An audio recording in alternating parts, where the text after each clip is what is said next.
Olá, pessoal, aqui Lacombe com o resumo de notícias da semana.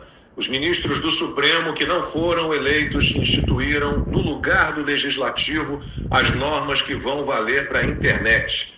A censura nas plataformas digitais foi oficializada.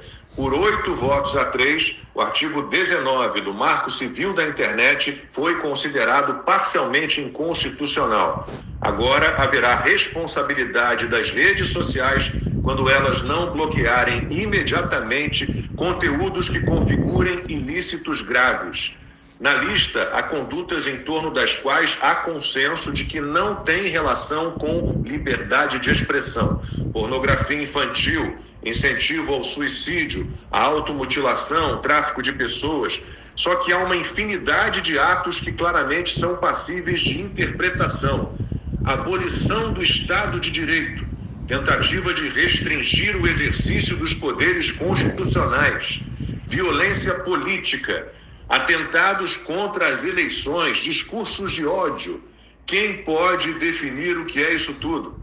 Nos crimes contra a honra, injúria, calúnia e difamação, ainda será necessária uma ordem judicial para retirar o conteúdo do ar. Só que, mesmo nesses casos, foi mantida a possibilidade de remoção por notificação extrajudicial. A partir de agora, as plataformas vão ter de moderar ao máximo o que é publicado. Elas devem implementar a autocensura. O Google Brasil manifestou preocupação com a decisão do STF.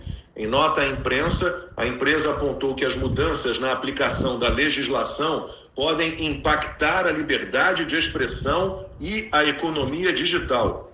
Antes do julgamento, o Google já tinha afirmado que, a depender da decisão da Corte, poderia limitar a sua atuação no Brasil.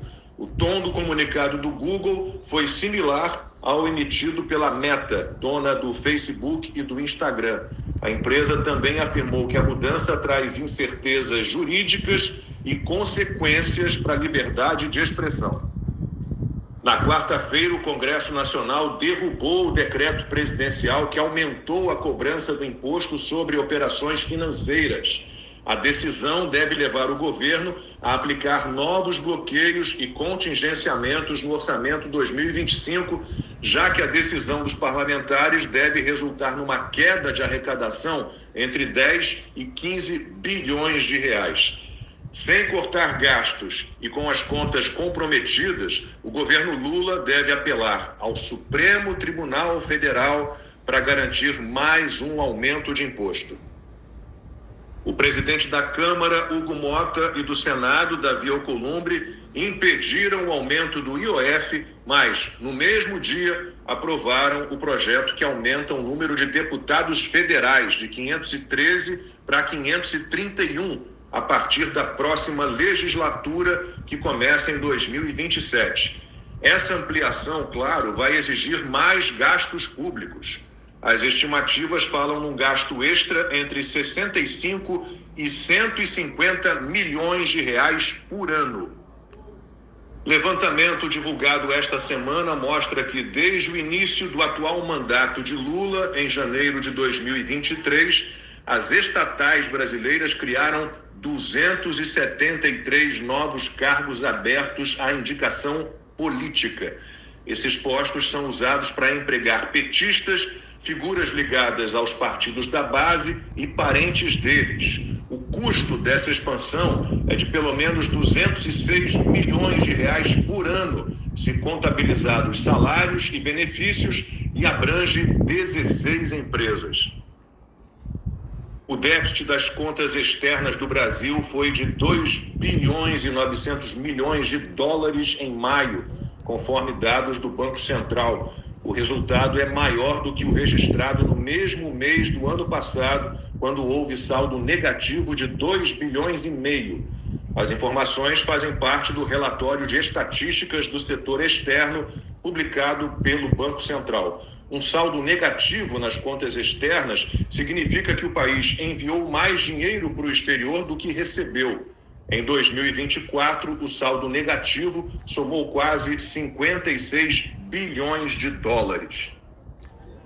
Um estudo da Instituição Fiscal Independente do Senado alerta para o risco que o arcabouço fiscal representa e coloca em xeque a sua sobrevivência. De acordo com o documento, o Brasil precisa de uma profunda reforma fiscal que flexibilize a execução do orçamento da União, estanque o atual ritmo de crescimento da dívida, recupere a capacidade de investimento federal e assegure o equilíbrio fiscal de estados e municípios. A previsão é de que a dívida bruta do governo geral aumente assustadoramente.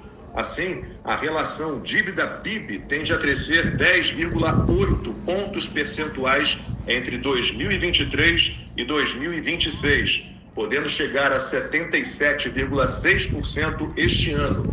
No fim de 2026, iria a 82,4%, a 100% em 2030 e a 124,9% em 2035. A Força Aérea Brasileira impôs sigilo de 5 anos sobre os custos operacionais dos voos realizados pelo governo Lula para buscar a ex-primeira-dama do Peru, Nadine Heredia, e levá-la para o Brasil. Condenada por corrupção pela justiça peruana, Nadine Heredia recebeu asilo diplomático do governo petista em abril. A ex-primeira-dama do Peru chegou a Brasília no dia 16 num avião da FAB. Pelo menos 30 milhões de hectares foram destruídos pelo fogo no Brasil em 2024, uma área 62% acima da média histórica. O aumento das áreas queimadas em relação à média ocorreu na maioria dos biomas. A Amazônia registrou a maior área queimada de toda a série histórica e foi o bioma que mais queimou no país. Foram 15,6 milhões de hectares, 117% acima da média. No Pantanal, a extensão da destruição ficou 157% acima da média.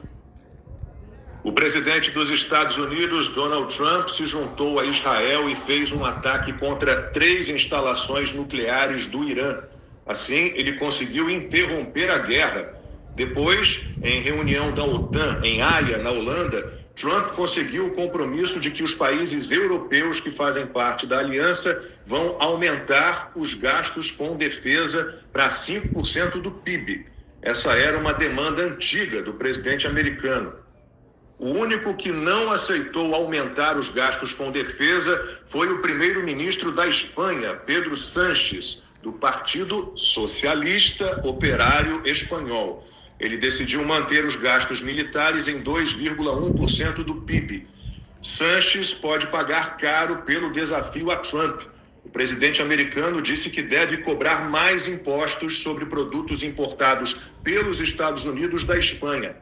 Vamos fazer a Espanha pagar o dobro em tarifas, disse Trump. E foram essas as principais notícias da semana. Bom fim de semana a todos.